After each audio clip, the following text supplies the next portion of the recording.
Boker Tov Bezrat Hashem pour ce mercredi matin 11 juin 15 du mois de Sivan. Pour ce Shiur Bezrat Hashem Itbarach qui nous est offert au Dalael par Anita Esther Perez et Benny Chai Perez. Hashem Evrechotam. Shiur donc dédié pour l'élévation de l'âme de leur grand-père, Clément Perez, que j'ai eu le mérite de connaître d'ailleurs quand j'étais enfant. Et aussi pour la bonne santé, pour toute la famille Perez, le retour des Chatoufim, la protection chez Kol Chayalenu, ainsi que la protection de Kol Am Israël et tous les malades et les blessés d'Israël. Merci à Anita, merci à Benny, Bezrat Hashem, que Dieu vous bénisse sur tous vos chemins. Vous et vos familles, votre descendance, sur le chemin de la Torah Mzot Masim Tovim, car seule la Torah est vraie, comme vous le savez mieux que quiconque aujourd'hui, pour le meilleur de l'avenir de la Géoula, Bezrat Hashem, qui est si proche. On commencera tout de suite notre shiur avec un sujet, toujours qui reviendra, vient et reviendra, je pense même tellement souvent, c'est la demande spécifique des enfants d'Israël à travers ce qu'on a expliqué hier, la viande. La viande qu'ils demandent dans cette paracha est un sujet qui est très, très ambigu. Moshe Rabbeinu, comme vous le savez, pendant ces 40 ans passés dans le désert, va surmonter toutes les épreuves que les enfants d'Israël vont lui faire subir. Combien en tout de fois les enfants d'Israël ont déçu en 40 ans dans le désert? 10 fois, précisément. Mais à une fois, parmi les 10 fois, qui vont déstabiliser le leader d'Israël, la tête d'Israël, Moshe Rabbeinu. C'est ce fameux épisode dans cette paracha de cette semaine où les enfants d'Israël demandent de la viande. Et là, Moshe Rabbeinu est perdu. Je trouve que ce passage est très spécial. Moshe dit à Dieu, je préfère mourir. C'est bizarre. Sur un domaine péjoratif, la demande de Moshe Rabbeinu à Dieu, qu'il préfère mourir, vient du fait que les enfants d'Israël vont vivre dans un pseudo-déni. Et vous savez que face au déni, il n'y a plus de dialogue possible. Car le déni, c'est connaître la vérité et de ne pas la reconnaître. Je sais que tu as raison, mais tu as tort. Pourquoi? Parce que je ne veux pas voir que tu as raison. Les enfants d'Israël ont des troupeaux par milliers. Les enfants d'Israël mangent la manne avec le goût de la manne, mais ils ne voient pas de la viande. Et c'est vrai que les yeux donnent aussi 50% d'une satisfaction de manger quelque chose, d'où les plats des chefs cuisiniers qui sont si bien apprêtés. Ainsi donc, Moshe Rabbeinu n'a pas cet élément supplémentaire qui est celui qu'aura le Melech HaMashiach surmonté et supporté, la chutzpah. C'est quoi la chutzpah? On appelle ça en français de façon un peu mal élevée le culot. C'est culotté. L'effronterie. Moshe Rabbeinu peut tout supporter, mais ça, il ne peut pas. Faut pas exagérer. Faut pas dépasser les limites. Là, vous les avez dépassées. Parce que si vous voulez manger de la viande, vous n'étiez pas obligé de vous plaindre pour autant. Il suffisait de venir en disant, on mange de la manne, et pourrions-nous aussi manger de la viande? En demande. Non. Le problème qu'il y a, c'est que on était mis en Égypte, on mangeait là-bas, c'était plus sympathique. Ils ont oublié les coups de fouet. Combien de morts? Combien de désespoir? Vaishmaet na katam. Dieu a entendu leur supplication. Vous avez oublié. Et vous faites des comparaisons entre ce que Dieu vous donne et les coups de la galoute. Oh! Demander de la viande sans pour autant critiquer le Créateur du monde et sa façon de diriger le peuple d'Israël d'une nuée de gloire. Vous avez tout oublié. Que tu aies des demandes à faire, fais-les. Mais que tu viennes me critiquer pour les faire, me disant que ce que je fais ne vaut rien, alors que vous avez reçu la Torah, vous avez été influencé par le Erev Rav. Oh, dai. Alors hier, oui, on a expliqué qu'il voulait libérer les âmes prisonniers dans les troupeaux de la viande de ceux qui étaient morts pendant la nuit de la plaie du Rocher, la 9e plaie d'Égypte, et donc il voulait les libérer pour que la joie des enfants d'Israël soit complète.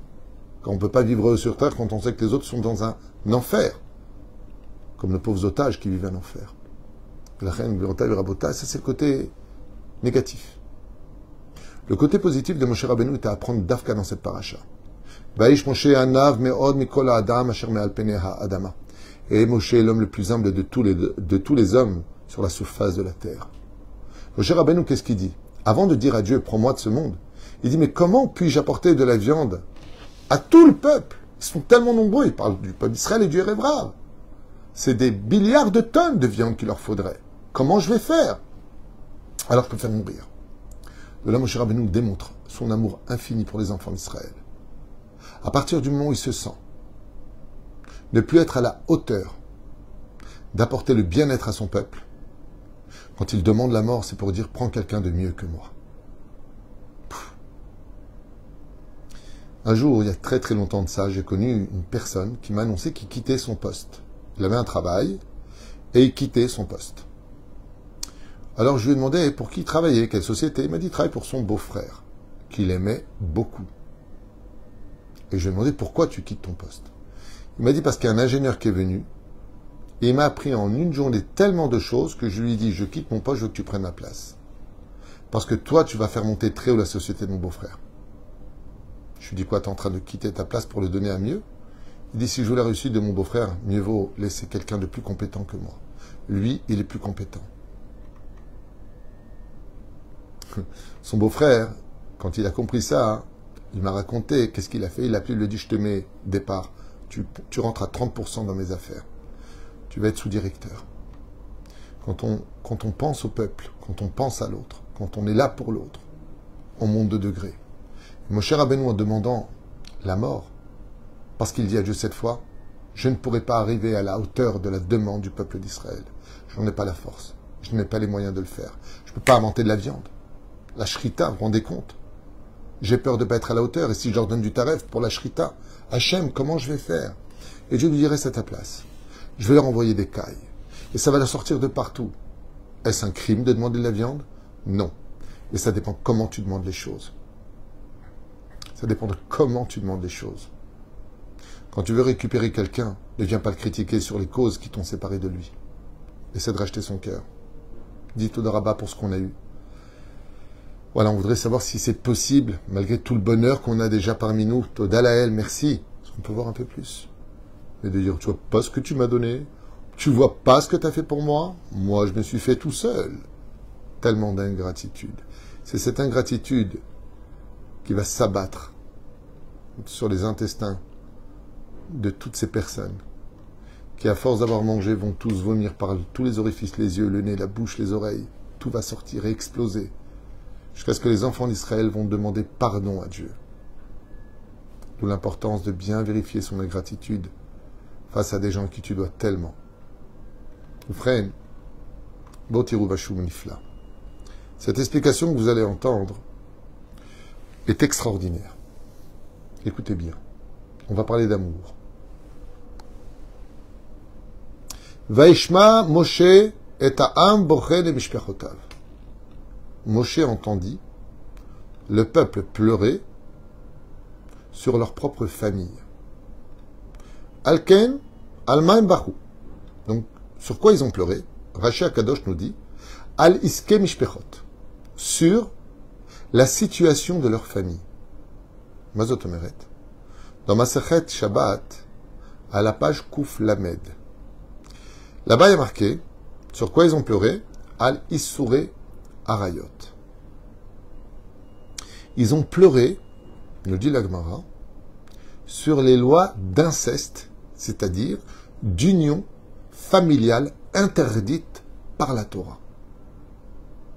Que si une femme maintenant, qui était ta femme, divorce, qu'elle se marie avec un autre homme, avec qui ça ne le fait pas et qu'elle regrette, qu'elle redivorce de lui pour se remarier avec son premier mari, la Torah te dit, stop, assour. Qu'un homme puisse épouser sa sœur, comme ce fut le cas de Abel qui a épousé sa sœur, Caïn qui a épousé sa sœur, que chaque tribu d'Israël avait épousé sa sœur, que Yaakov a pu se marier avec 2 sœurs, même si c'était avant le don de la Torah, comme le dit la Gemara, Lokasha Lifne Torah, les lois de la Nida. Omrim Raboten ou Olem Shalom, la phrase suivante, écoutez bien comme c'est beau. Alman Bachou, Al Isurei Arayot Shasurim Alehem. Avant le don de la Torah, on pouvait se marier avec un membre de sa propre famille. Et on se rend compte que les gens qui sont proches de notre famille, avec lesquels on aurait voulu vivre, voulu partager, voulu donner, parce qu'ils sont membres de notre propre chair, de notre propre famille. Velo ke moi jvatim. Ar ve'achot, ish, im, shte achayot, comme on l'a dit tout à l'heure. Et là, que Moshe Israël adif, im israélite, velo mi tarbut acheret. Pourquoi? Il y a un proverbe tunisien qui dit, si tu veux vivre heureux dans une vie de couple, épouse toujours une fille de ta rue. Parce que le choc des cultures dans un couple peut être par la suite très problématique. Ben chez nous on fait comme ça, ben moi chez nous on fait pas comme ça. Mais pourquoi tu fais ça? Pourquoi tu fais comme ça? C'est des bêtises, on en vient en critique. C'est compliqué. C'est ce qu'on pensait en tout cas le peuple d'Israël. Et cette viande qui demande, ce n'est pas de la viande à consommer d'animal. C'est le bassar qui fait allusion à la création de l'homme et de la femme qui sont faits de chair et d'os. Et donc ils disent à Moshe, des 613 mitzvot que tu nous as donnés, il y a quelque chose sur lequel on pleure. Parce qu'on sait que la réussite d'un couple donnera la réussite sur tous les domaines de la vie sociale. Quand ça va bien à la maison, il y a de la lumière à la maison, il y a de l'amour à la maison, il y a du respect à la maison. On est bien dans la vie, même si ça ne va pas dehors, on dit, au moins je rentre chez moi à la maison, là-bas, je suis respecté, je suis honoré, je suis existant. Écoutez bien les mots. Dans le Sefer Even Israël, il est marqué comme ça.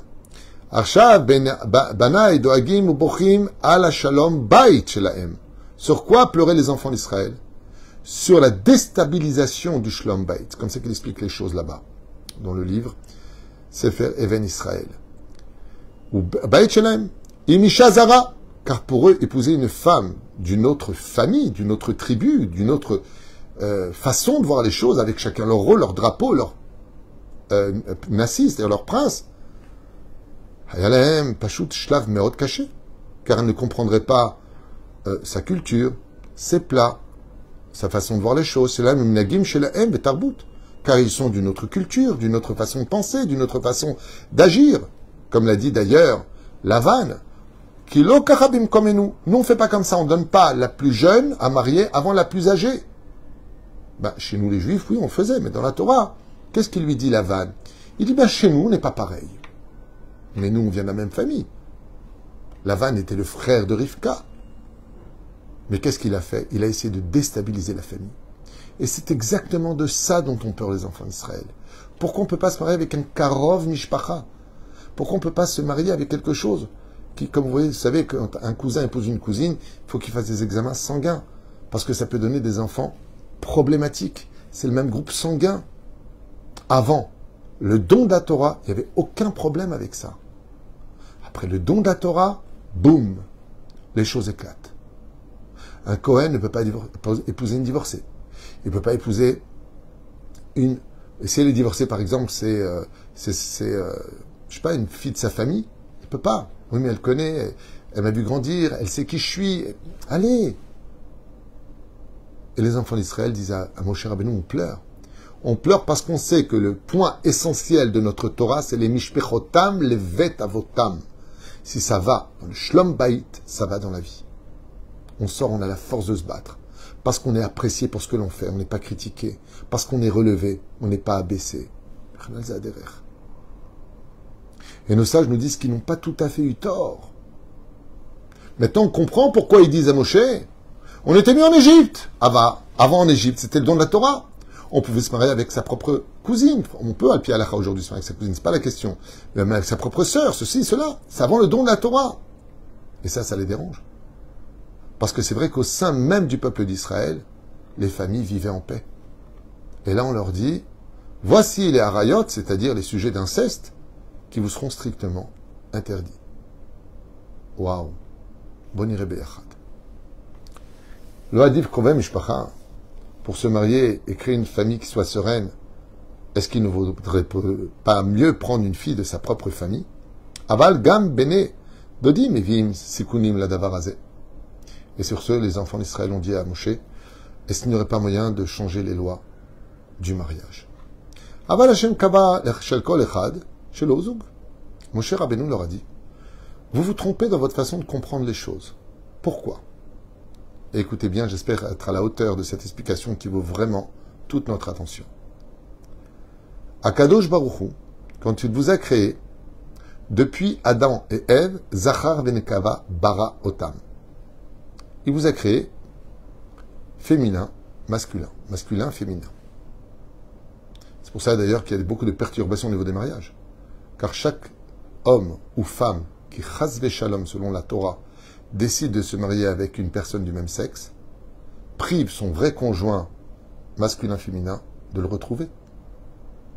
C'est-à-dire que toutes les personnes, maintenant je vais le dire de façon plus claire, sont avec ces personnes, j'explique la Torah, j'explique pas ce que je pense, je vous explique la Torah. Toute personne qui devient homosexuelle, était cette personne-là, cet homme-là par exemple, était le zévouk d'une femme. Il était normalement prévu pour une femme. Mais lui, il a dévié de la Torah et de ses enseignements, et il décide de suivre son cœur et ses yeux. Et donc il va aller vers ses pulsions qui l'emmèneront vers un homme. Mais le fait de faire ce qu'il fait, hormis le fait que ce soit un péché dans la Torah, il disqualifie le mariage d'une fille d'Israël, qui était faite pour lui. Akadosh Baruch Hu, il a prévu pour chaque marmite un couvercle. Chacun de nous avons une femme, et chaque femme a un homme sur terre, qui l'attend, qui est faite pour lui. Et donc nos sages nous disent, Akadosh Baruch Hu, il leur a dit, n'oubliez pas un détail, Zachar ou Nekeva, Chutz mi Adam Arishon, Kemoshe Katuv, car le seul qui n'avait pas de couple qui l'attendait, c'était Adam quand il a été créé. Comme c'est marqué dans la Torah, Lo tov Adam lichiyot levado, car il n'est pas bon pour un homme de vivre seul. Sur ce, Akadosh Baruch Hu lui prit de sa côte, Mitzal'o shel Adam, Yetzarlo et Chava. Il lui a créé sa propre femme. D'où? De sa chair, de sa côte. Kedei she'yargishu she'em, shnai she'em echad. De telle façon à ce que deux deviennent un. Qui at chelek mi besari, car tu es une partie de moi. C'est pour ça que c'est extraordinaire. Quand on se marie, et notre épouse fait partie de nous. C'est une partie de nous. Biou les bassav echad, quand on se trouve dans l'intimité avec sa femme, il y a un emboîtement qui fait d'une seule chair. Et ce qu'a fait Akadosh Baruch Hu, c'est qu'il a réussi à faire quelque chose d'incroyable. Il a fait en sorte que deux, c'est-à-dire que quand Adam était un, il lui a pris sa côte pour former Ève, il a fait donc de deux entités une entité. Pourquoi? Parce que si Ève avait été créée de la terre, comme Adam a été créé de la terre, ça aurait fait deux entités qui resteraient deux. Et donc, il y aurait eu dualité, deux, dualité. Mais étant donné que la conjointe vient de ma chair, alors automatiquement, c'est deux qui font un. Et cette unité de deux qui font un s'appelle Krove Mishpacha. Donc tu es une partie de moi, de ma propre famille. Et ça, les enfants d'Israël le savaient. Mais ce qu'ils ne savaient pas, c'est la suite. Qui dit Vadavar yaseh lechol zug, atsof kol adoret, velorak la Adam vechava. Et nos sages nous disent que les enfants d'Israël, ils pensaient que cette explication correspondait que à Adam et Ève. Et Moshe Rabbeinu leur dit pas du tout. Ce que Dieu a fait pour Adam et Ève, il le fera pour chacun de vous. Même si vous rencontrez une juive qui vient d'un autre monde que vous, qui vient d'une autre culture que vous, Ashkenaz Farad par exemple, ou Tunisien, Marocain, Algérien, Oranais, peu importe, Constantinois, peu importe. Un Tunisien qui va épouser une Sfarad, par exemple une fille d'Espagne, une Portugaise, une fille du Portugal, juive bien sûr. Et dit, t'inquiète pas, si cette personne c'est ton zivoug, sache que dans le monde d'en haut, vous étiez qu'une neshama qui est descendue dans deux corps différents. Donc, sur quoi vous pleurez? Pourquoi est-ce que les lois maintenant nous empêchent d'épouser quelqu'un de notre propre famille? Mais Dieu nous a donné mieux que ça. Elle vient pas de ta propre famille, elle vient de ta propre âme. Et cette femme qui est ton épouse, elle est une partie de toi. Comme il a dit d'ailleurs, il a dit dans son discours, Yaakov Simoni, que Dieu lui donne une bonne Nechama qui a perdu malheureusement son épouse. Quand on enterre une femme, sa propre femme, c'est une partie de nous qui rentrons dans la tombe. C'est comme si on nous a coupé en deux. C'est comme si on m'a pris une jambe et un bras et on l'a enterré. C'est une partie de nous. Je parle des couples normaux qui s'aiment, qui se respectent. On parle des couples qui se prennent la tête, qui se maudissent et qui souhaitent la mort l'un à l'autre. On parle des gens normaux. Des gens qui savent parler, qui savent communiquer, qui savent se comprendre, qui savent arranger les choses, qui savent faire une place dans leur propre vie pour l'existence de l'autre. On parle des gens normaux. Voilà. La reine, mon cher Rabbeinu leur dit, mais pas du tout. Ce que Dieu a fait pour Adam et Ève, ouais, il l'a fait pour vous tous. Chaque fois que vous rencontrerez votre vrai conjoint, et non pas après avoir fait beaucoup d'avérotes ou pas les avoir rencontrés dans des bons endroits, alors sachez que Dieu a fait la même chose. En réalité, elle sera mieux qu'une famille, parce qu'elle vient de toi-même. La reine Adam Arishon Shama, comme c'est marqué, quand on marie un couple, qu'est-ce que dit le Rav dans les Sheva Brachot? Sameach tesamach, re'im a'uvim. Kesamechecha yetzirecha began Eden mikedem. Sameach tesamach. Heureux, tu seras heureux. Re'im a'uvim. Vous, le couple qui vous aimez. Kesamechecha yetzirecha. Et que Dieu te donne cette joie, comme il a formé cet amour-là, avant dans le jardin d'Éden. Au sage de nous dire, Miem re'im a'uvim, qui sont ceux qui s'aiment? Azlama les sameachotam. Pourquoi leur donner de la joie s'ils s'aiment déjà et qu'ils sont heureux? Sameach tesamach. Car ils s'aiment déjà, puisque tu dis Sameach tesamach re'im a'uvim. Tu dis qu'ils s'aiment déjà. Alors pourquoi tu leur souhaites de s'aimer comme à l'époque au jardin d'Éden? Deux explications rapides. La première, c'est que quand Adam s'est marié avec Ève, il n'y avait pas d'autre femme. Et là, tu comprendras dans ta vie que quand tu te maries, il n'y a pas d'autre femme. Il y a ta femme. Il n'y avait pas d'autre homme. Il y a ton mari. C'est ta priorité, c'est ta priorité. Léo. Ça n'empêche pas de respecter ses parents, ça n'empêche pas d'avoir une vie sociale et des amis. Mais la priorité, c'est comme au jardin d'Éden. Il y avait quoi là-bas? D'abord Adam et Ève, ensuite le reste. D'abord nous et le reste. Le couple. Très bien. Allez, va que ce soit vécu aujourd'hui. Pourquoi donc la question est Sameach tesamach re'im a'uvim kesamecha, que Dieu t'en a joie. Comme quoi, comme il dit, Yetzirecha began Eden mikedem, comme il a formé, comme il a conçu cet amour-là au Gan Eden. Alors, pourquoi nous dire j'espère que vous allez être heureux et que vous vous aimez, alors qu'ils s'aiment d'abord? Réponse de nos sages. Il y a deux façons d'aimer. La première, Oev kiu notenli. Je l'aime parce qu'il m'apporte, parce qu'il me donne, parce qu'il s'inquiète pour moi, parce qu'il veille sur moi, parce que Oev alay, parce qu'il me met au-dessus des autres, parce qu'il m'aide dans mes occasions. En fin de compte, si on revient en arrière, en hébreu c'est beaucoup plus significatif. Ki Oev oti, doeg li, mevi li. Cet amour-là, ça s'appelle l'amour atzmi. En fin de compte, tu ne l'aimes pas, tu t'aimes. Et tu lui donnes de la valeur parce qu'il t'apporte constamment des choses. C'est le premier amour. Ou frère, quel est le deuxième amour qu'on souhaite maintenant en couple quand ils se marient? Yeshava kemo shaya began Eden mikedem. Cet amour d'Adam et Ève, ou shnaim afroliot echad. Shtem oavim, car les deux s'aiment, les deux s'inquiètent l'un pour l'autre. Les deux se passent en priorité. Non, moi je pense à toi. Non, moi je pense à toi. Mais tivim zeedze, ki ata chelek mimeni. Car tout comme une personne, ça ne viendrait pas à l'esprit de prendre un marteau et te donner un coup sur ton doigt. On est bien d'accord. Pourtant, c'est ton doigt. C'est pas toi. Si, le doigt, c'est moi. Mon doigt, c'est à moi. Le doigt, c'est mon pouce. Est-ce que je vais prendre un couteau maintenant le couper? Est-ce que je vais prendre un coup de marteau, je vais le donner? Pourquoi? Je vais avoir mal. Il dit le vrai amour. C'est quand tu es capable de donner à l'autre ce que toi, t'aimerais qu'on te donne. Et que tu ne ferais jamais à l'autre ce que toi, tu ne voudrais pas qu'on te fasse. Et ça, c'est ce que Dieu promet. C'est justement dans l'inceste que se trouvera tous les problèmes. Mais si on suivait le code de la route de la Torah, et qu'on épouserait une femme dans les conditions telles que la Torah nous le demande, par respect, amour, considération, dialogue, confiance, complicité, à partir de ce moment-là, on serait un couple béni du ciel. Comment tu peux taper sur le cœur de l'autre si vraiment c'était une partie de toi? Je vous le répète. Est-ce que tu prendras un marteau, te taperais toi-même? Tu aurais mal. Alors si tu n'as pas mal, comme j'entends souvent dans mes rendez-vous, Comment tu peux dire que tu m'aimes? Tu me vois en train de pleurer, je suis défaite. Tu me regardes avec une méchanceté dans les yeux. Je suis en train de pleurer. Ok, peut-être que j'ai tort. Je suis en train de pleurer, je suis pas bien. Tu me rajoutes. Si toi t'avais mal, tu serais comme ça. Ça, c'est le vrai amour. Le vrai amour, c'est d'avoir peur de faire mal à l'autre. Ça ne veut pas dire qu'on n'impose pas des règles, ça ne veut pas dire qu'on n'impose pas des fois même des feux rouges, mais qu'on n'ait pas le droit de faire de mal à qui que ce soit. Les enfants d'Israël ont commis l'erreur de croire que seul si c'était une personne de la famille, on pouvait vivre une telle dimension.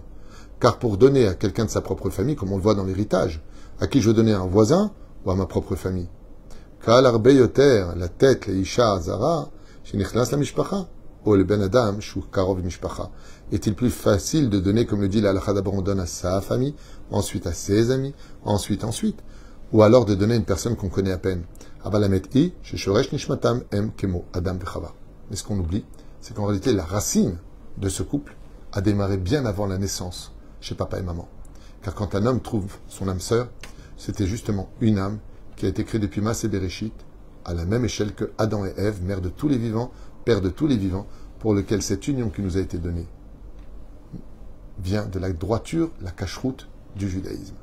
C'est pour ça que pour se marier, chers amis, il faut 3 conditions. Shtar, Kesef, Bia. L'interdiction de vivre en concubinage, maritalement, Hachem Ishmor, et pas comme cette folie qu'on est en train d'entendre qui nous pousse vers la déchéance morale et les débauches les plus terribles de l'histoire, des couples libres, des plans à 4, 10, 20, Hachem Ishmor Verachem, des clubs de libertinage. Je vous parle de choses qui viennent à mes oreilles dans mon bureau. Voilà, Rav Tutu me demande d'aller dans un club, Hachem Ishmor Verachem, c'est le get, le Geinam. Le Geinam c'est Assour.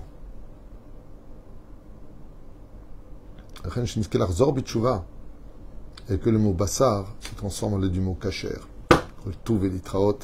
En rappelant Bezrat Hashem Itbarach que ce chiour qui nous a été offert par Anita Esther Pérez et Béni Chai Pérez pour l'élévation de Clément Pérez, un homme que j'ai connu qui était très classe. Baruch Hashem.